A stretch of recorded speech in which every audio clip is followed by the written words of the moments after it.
Hello and good evening. Welcome to the Monday Agenda. Monday Agenda today is celebrating food security in Tanzania, and that celebration of food security in Tanzania this week being also the week where we celebrate the World Food Day. I'm highly delighted to have in the studio with me the Managing Director of Yara Tanzania, Rwanda and Burundi, Mr. Winston Odhiambo. Please welcome, very welcome to the show, and thank you for coming. Asante sana.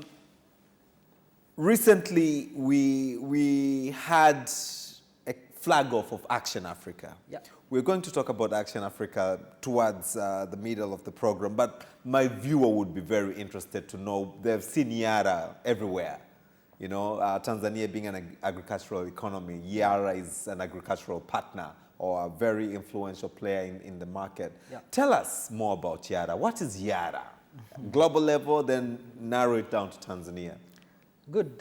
Yara is a Norwegian multinational that was started in 1905. So we've been in existence for over 100 years. Wow. And one thing that people don't know is Yara was the first company to start manufacturing fertilizer in the world. In the world? Yes. Okay. So this was driven by, of course, what happens is when you have problems, you look for solutions. In 1905, we had, in Europe, we had what we call, there was this hunger. And that brought about Yara coming up with a solution to increase food production. Mm-hmm. And that's how they came about with starting the manufacture of fertilizer. Of course, Yara has evolved over the years. It used to be called Hydro, Nosh Hydro. So around 2004 is when it changed its name to Yara. 2004? Yeah, around okay. 2004. Okay. So Yara is a multinational that exists in 160 countries, but with operations in 60 countries. Okay. So by that, it means that like we are in Tanzania, mm-hmm. I support Rwanda and Burundi. Okay. We have an operation which is a limited company in Rwanda. We have a limited company in Burundi. No, we don't have a limited company. Oh, you don't have, yeah, you support. We support. Yeah. So we exist in Burundi, but we don't have an operation, meaning we don't have a limited company. So we exist in 160 countries, but we have operations in 60 countries. Okay. Yes. And those are 160 countries worldwide? Worldwide, yes. And if we bring it now to Africa, what's your footprint? We bring it to Africa. Our footprint is, we are around 11 countries. 11 countries. In Africa. Uh-huh. And of course with operation to close to 25 countries in Africa. Okay, all right. So we touch, I can say, close to 75% of the world mm-hmm. through our products. First company in the world to produce fertilizers. Yes. Wow, to tackle hunger. And food if you're looking onto the food security. And tell us a little bit more. You launched your operations in Tanzania, yes. I understand, in the year 2005. Yes, we launched operation around 2004. Okay. So we've been in existence around 15 years in 15 Tanzania. Years. Our investment in Tanzania has been, that time we invested around $30 million okay. by putting up a facility that is able to do production and bagging facility within okay. Tanzania, mm-hmm. which of course we distribute across the Tanzania and our supporting units in Rwanda and Burundi. On top of that, we have also invested in the distribution. Okay, all right. To ensure that we can reach the last mile, which is the farmer. Okay. By this, I mean we have what we call in-market storage in different parts of Tanzania. Mm-hmm. At the moment, we have in-market storage in Jombe. Okay. We have in-market storage in Moshi, in Tabora, in Iringa, and in Mbeya. Okay. So we have 5 in-market storage within Tanzania. But not only the in-market storage that we have, we also have partners and our distributors. We have over 300 partners that we work with to support us reaching the farmer on time and, of course, at a good pricing level. Pricing level, we'll get back to that. A bit sensitive here. Please go ahead. So by this, what we are saying is we work with our distributors very closely to ensure that our model is basically to support the SME, which is basically, I can say, our agro dealers.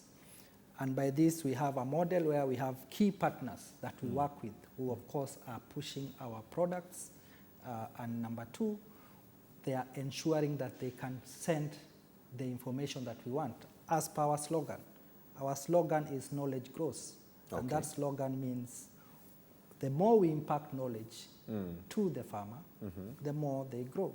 Okay. And this is embedded with our distributors as well. So we have these partners to ensure that our agenda, our slogan, what we want, and as per embodied in our mission to responsibly protect the planet and feed the world, we ensure that we are walking the journey with our partners, with our distributors, to ensure that they can cascade what we want to achieve.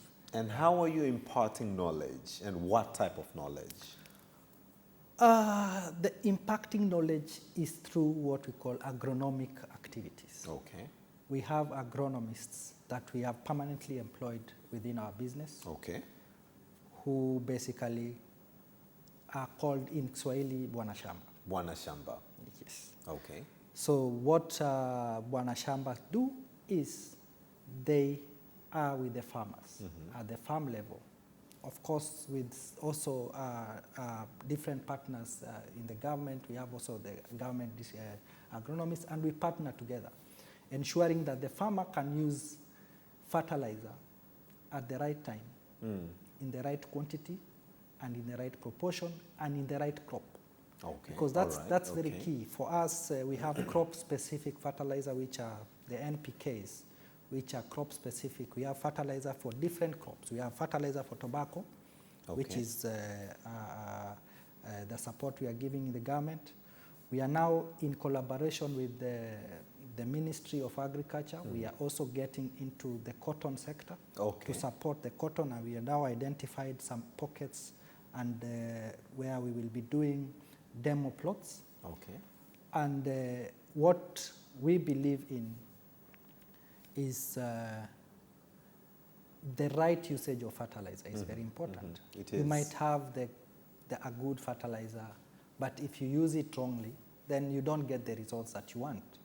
And that's where our agronomists come in, to impact knowledge to the farmer, to ensure that the farmer is knowledgeable on how to use the fertilizer at planting, at top dressing, to ensure that we can say, because we know based on what we've done, we have output and results we've tested on each of the different range of fertilizer that we have. So if we are telling you, as an example, that for this specific fertilizer you'll get 20, 30 bags per acre, we are sure that you will get that percentage of that. But at the end of the day, it's how did you use the fertilizer? And that's what we ensure that our agronomists are doing that, and they are distributed across Tanzania. They are all over in Tanzania to ensure that we can support the farmer to use the right fertilizer at the right time. I'm amazed to understand and truly appreciate that the Yara fertilizers are environmentally friendly. You spoke about right time, right place, right quantity, right pricing. Right crop. Right crop. Yeah. Right knowledge. Yes. Everything seems right. While I totally concur with that, it comes with a cost. Would you explain further how are you able to make sure a smallholder farmer can actually afford your products? We ensure that the small-scale holder can afford our products. One is through ensuring that the supply chain costs are well taken care of. Okay. Because at the end of the day, the cost of the fertilizer is brought about by how you've imported the fertilizer, your costing, because most of the time close to 50% plus of the costs starts from the port to the farmer level. Okay. So this part is where we are saying, how do we ensure that this process is efficient? And efficiency starts with the port. We ensure that at transportation to our bagging facility, it is efficient and at a cost-friendly way. So we have partners that we are working with to ensure that that cost is really minimized. At our bagging facility, we ensure that we have really have our operation at a very good level on efficiency. And we measure what we call our OEE, our operational efficiency at the plant. And this is what translates to the farmer. And at the same time, the distribution from the plant to the distributor, to the farmer. And part of this is our facility has been linked to the railway, and we are working with the government through the railway line that we have. Yeah.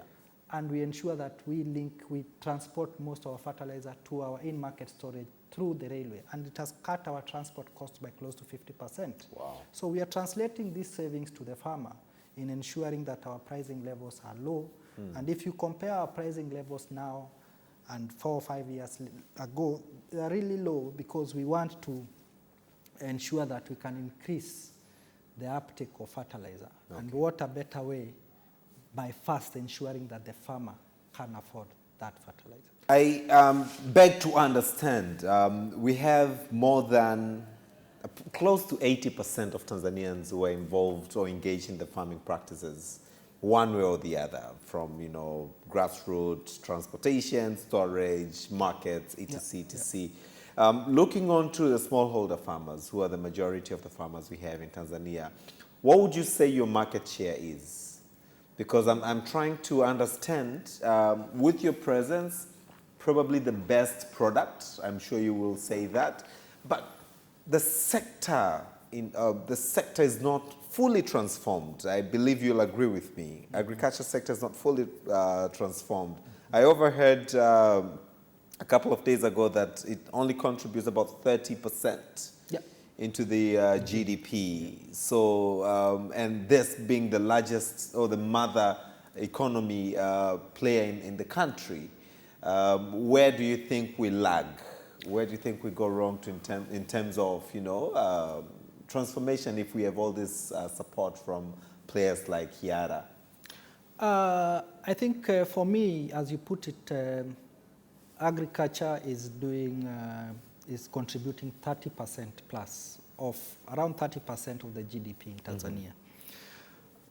But we have challenges in agriculture. Of course, if you look at it from the 30%, we are saying close to 80% of that farming is small-scale holders. Yeah.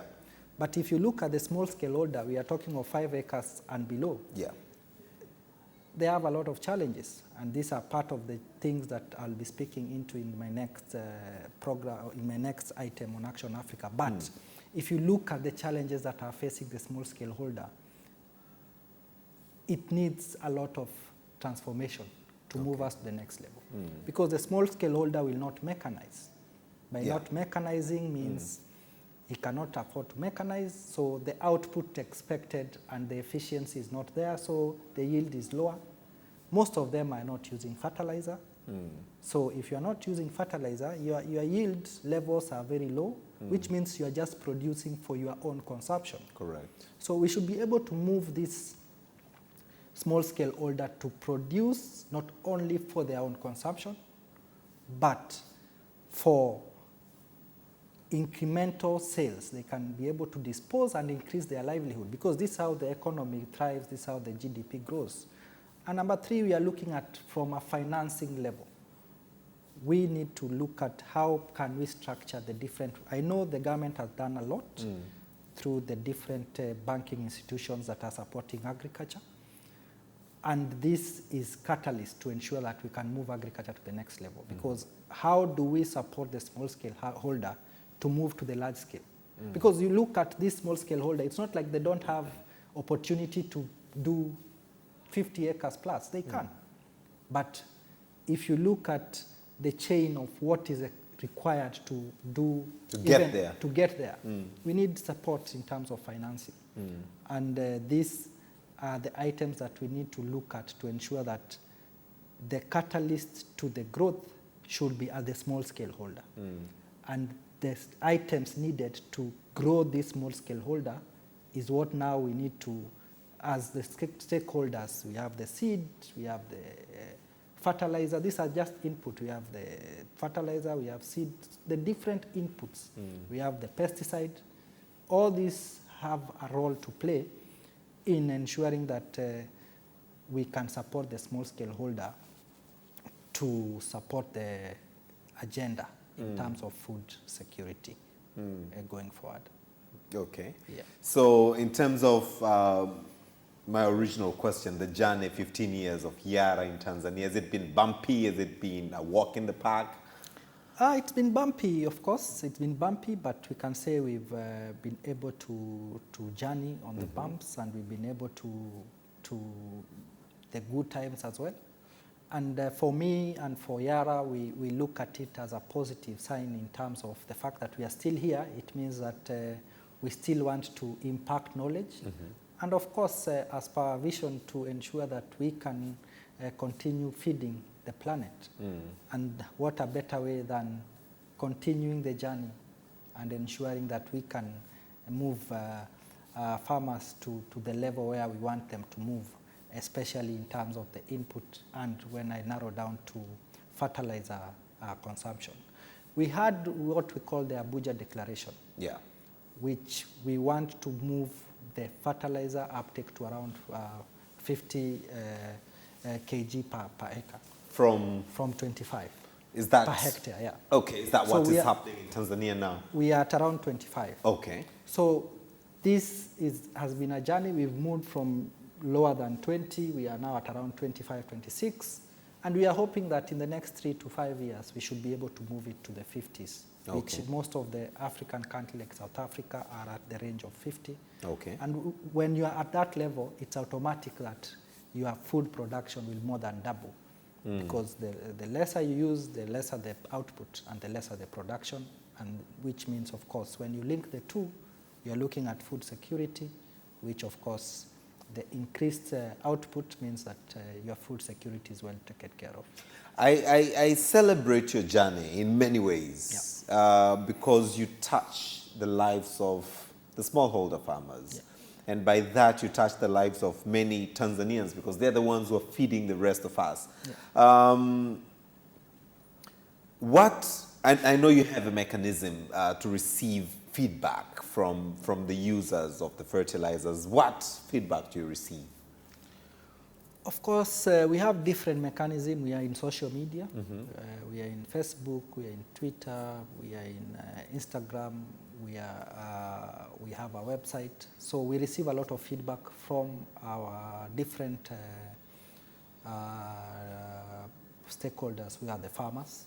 So both positive and negative feedbacks, which we work on. The positive feedback, of course, is how the farmer gets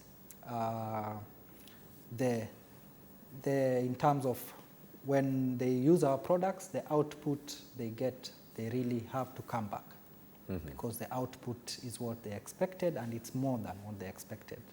We have sometimes, of course, logistic challenges that in some pockets you might find that a distributor has run short of our product. So they might say, oh, I cannot find this particular product, which are the normal logistic challenges based on the supply chain constraints that are available. And of course, we used to have part of the challenge before was, oh, your price might be a bit steep. But we also look at it from the normal, our NPKs, which are the brand that we really ensure that we move out there. Our NPKs are for specific products. If we take, for example, we have an NPK Otesha, which is for maize. If you compare it with traditional fertilizer, you have an incremental yield of, let's say, 10 bags per acre. Okay.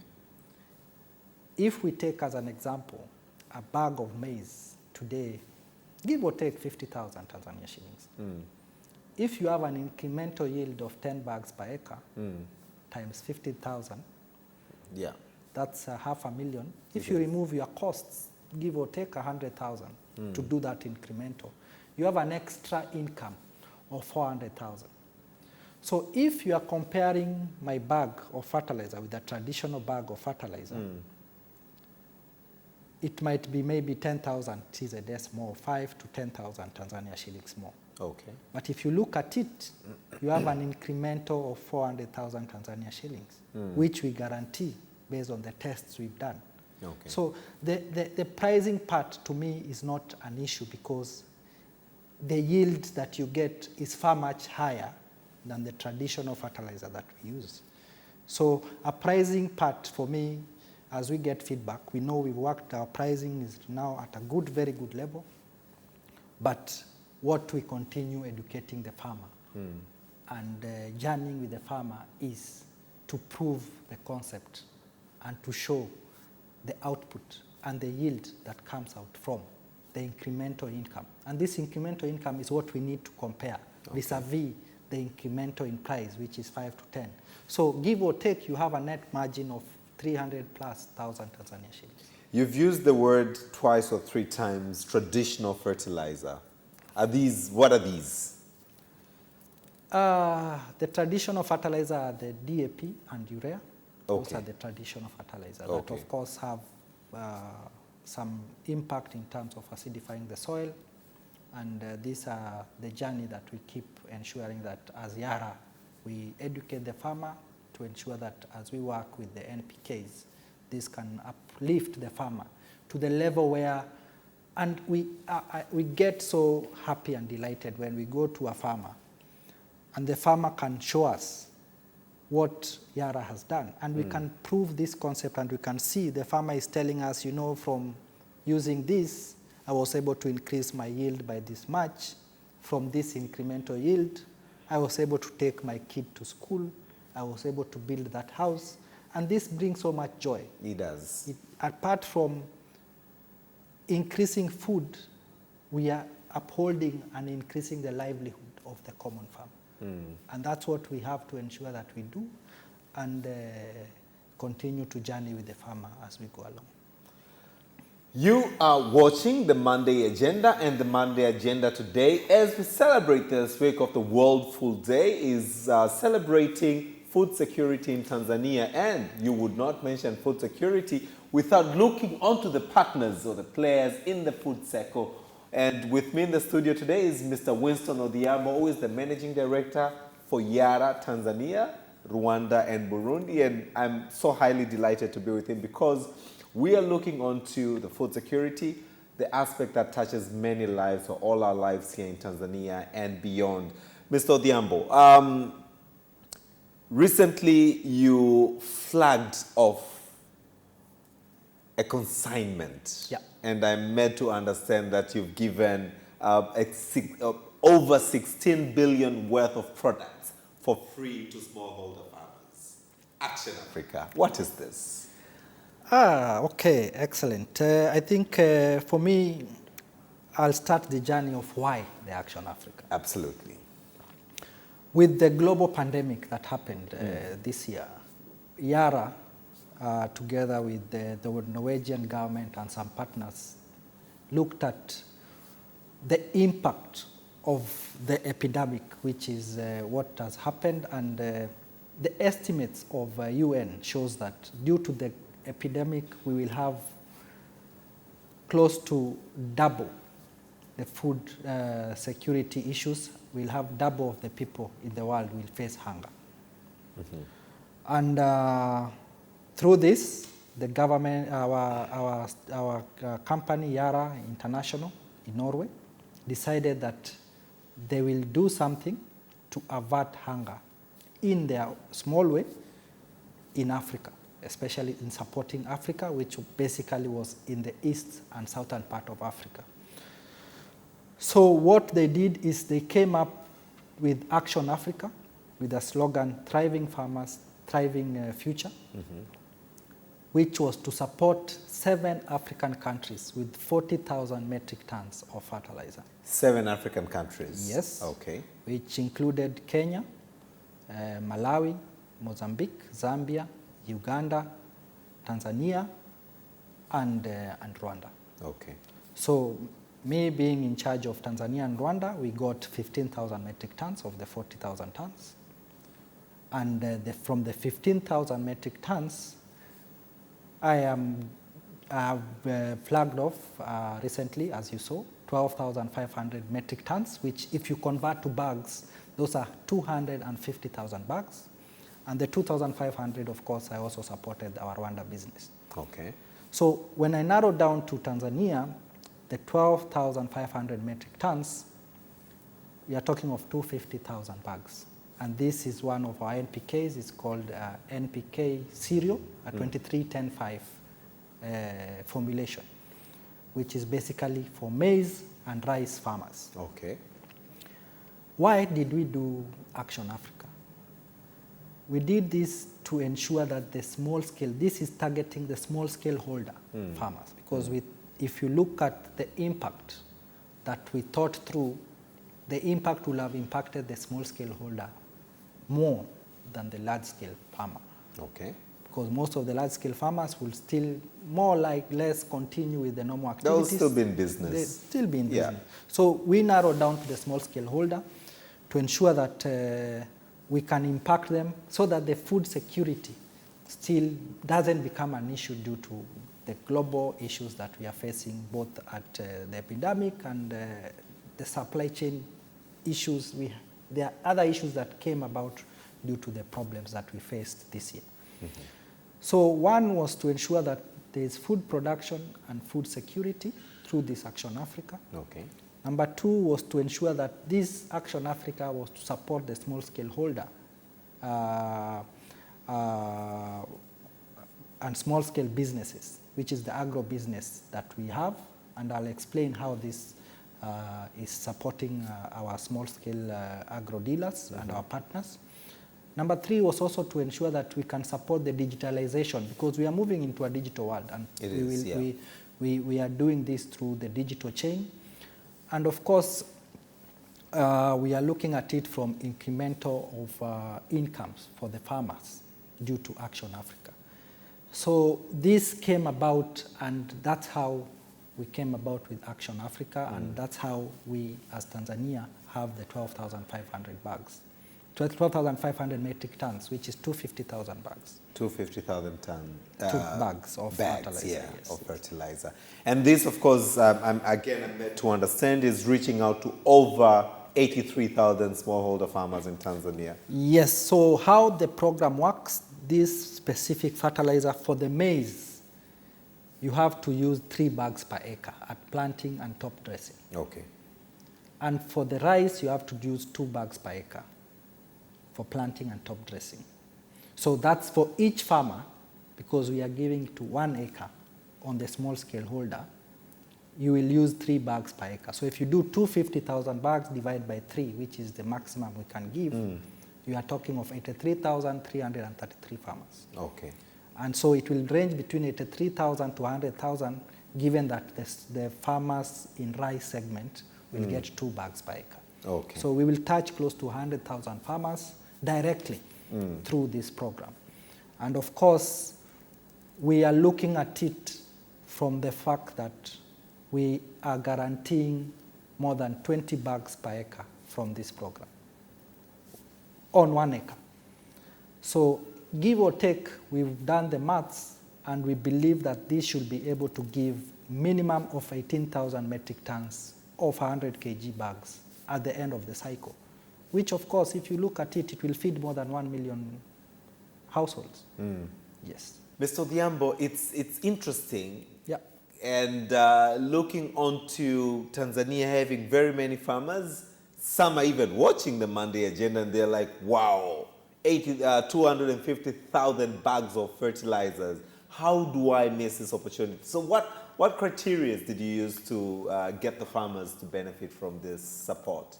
Okay, thanks for that clarification. In terms of to ensure there is no bias, we came up with a very good system, which is to basically digitalize the process. So by digitalizing the process, I mean that the farmers are registering online, through their phones. You just dial *149 *46 *16 hash. Okay. Once you dial that number, you will get prompts of questions. What's your name? What's your acreage? What's your farm size? Where you are coming from? And with that, then we have a consolidated database of farmers that we are now using to look at and look at in terms of the regions and ensuring that, given that we are doing the fertilizer for specific crops, we of course then means that it will go to the specific farmers that are doing that specific crops. And of course, given that it's targeting small-scale holder, then it is also targeting the farmers that are small-scale holder based on the registration process. So it is very clear on the process, through a registration process, and through the target farmers that we want, which is the small-scale holder, maize and rice, then that's the criteria we use. And then based on the criteria is what we are now using our distributors. As I mentioned in the beginning, we have over 500 distributors across. Yeah. Then based on the different registration points of the different farmers, we are using our chain in the distribution network to distribute the fertilizer.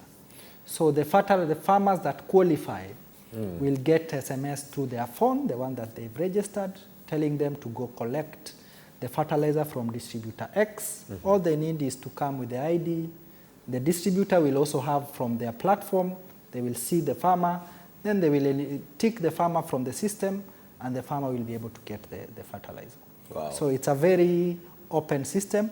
And of course, we've also digitalized the fertilizer, and we are tracking, and we've been able to do what we call, we have full traceability of the whole consignment. Okay. In that we have each bag, we know the code, and we can trace each of the specific bag up to the farmer level.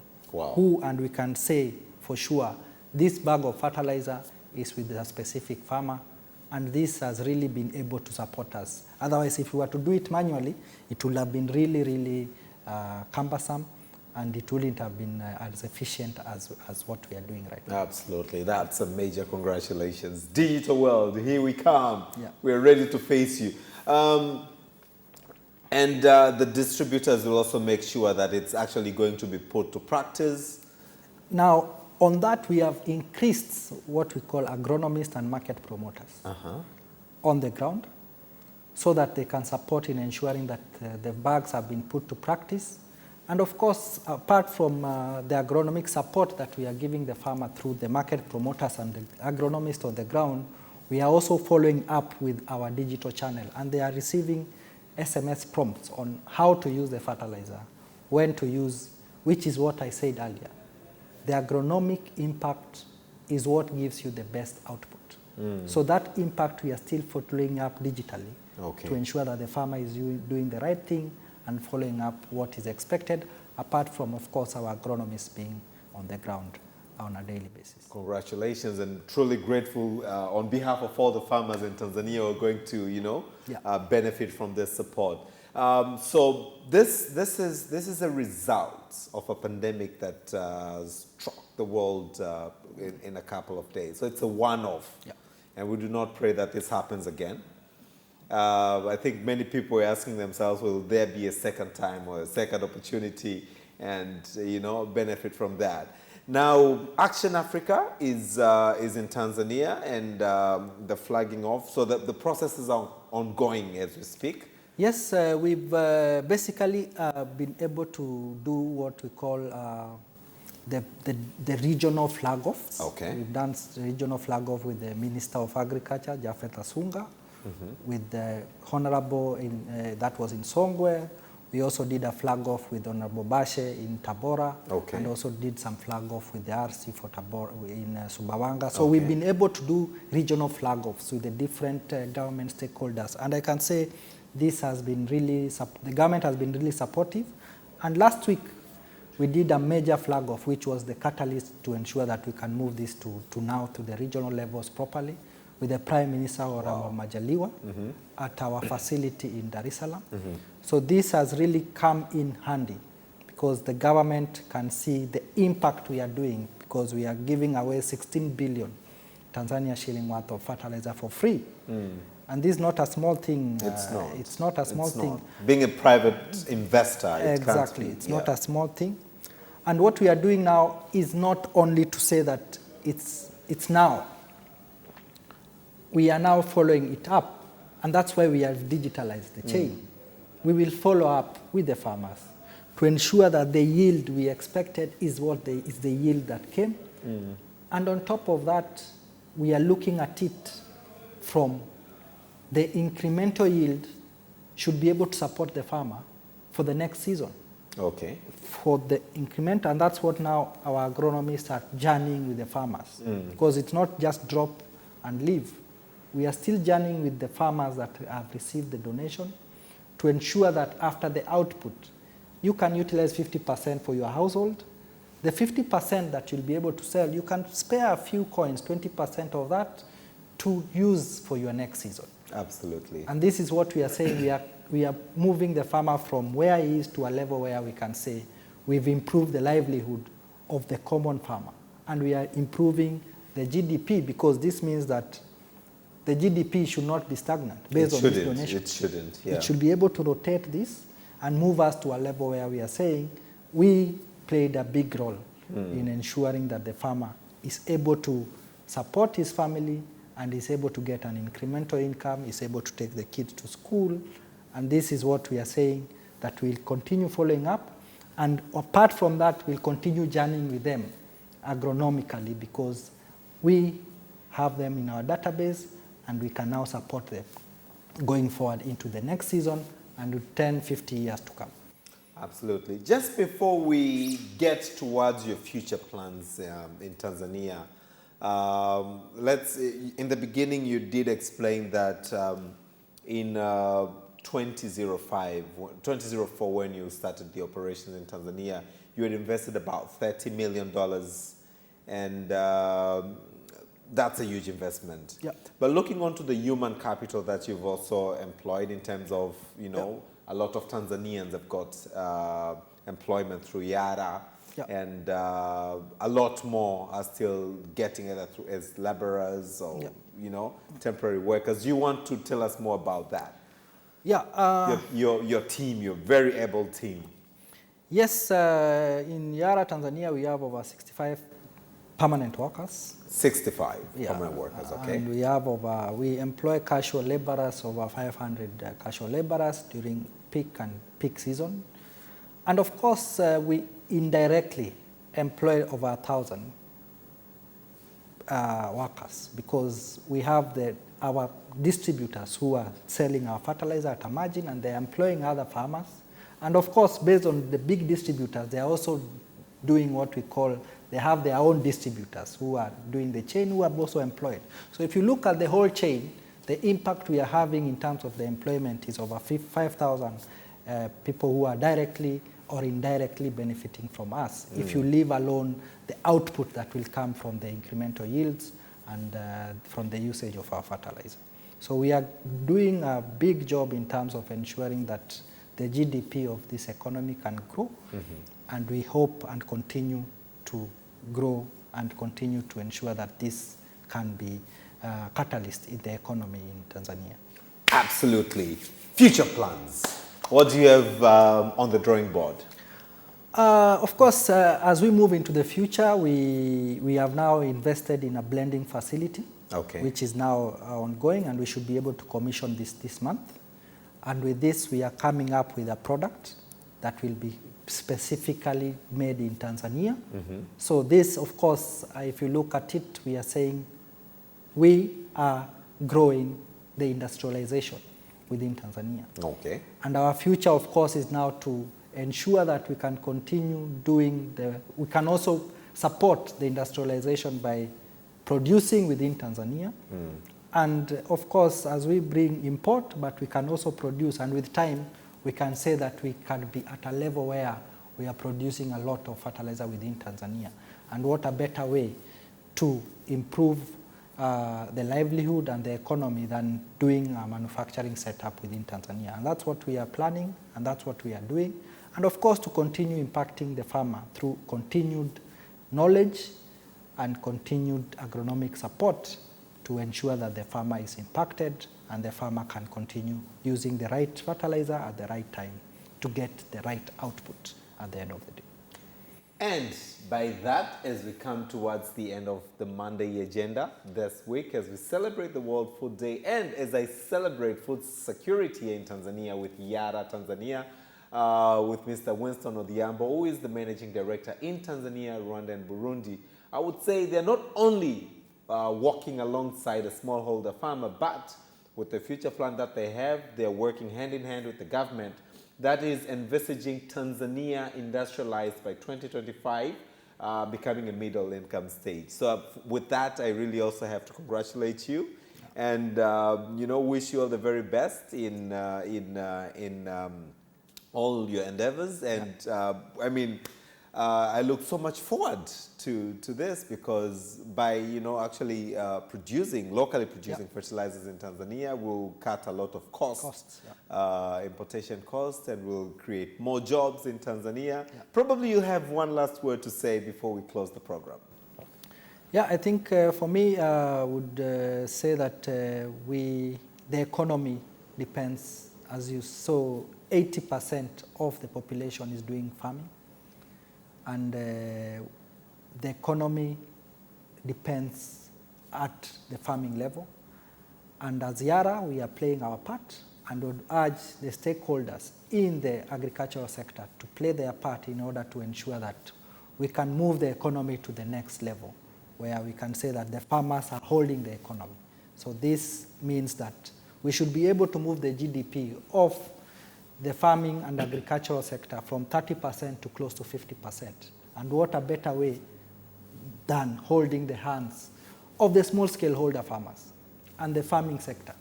And by doing this, all the stakeholders coming together, I believe we can move the economy to a level that will not only be a middle-income economy, but a high-level income economy.